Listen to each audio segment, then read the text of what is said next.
विचारणा केली, त्यामुळे त्यांना इथे आपल्याला काम थांबवता आलं नाही. त्यांना इकडची परवानगी त्यांना द्यावी लागली आणि त्या पद्धतीने आज आपण काम इथे सुरू केलेलं आहे. आता वाजले 3:30.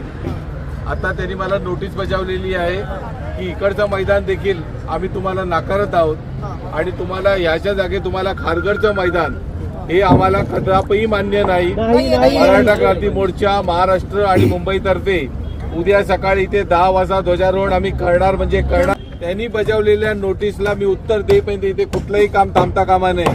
हायकोर्टात आपण जाणार, त्या नोटीसच्या विरोधामध्ये आपण जाणार. ताबडतोब आमचे आपले वकील तिथे बांधव आहेत ते हायकोर्टात पोहोचत आहेत. हायकोर्टाचा निर्णय येईपर्यंत आपलं काम थांबता नाही पाहिजे. ही जबाबदारी तुम्ही सर्व इथे असलेल्या कार्यकर्त्यांना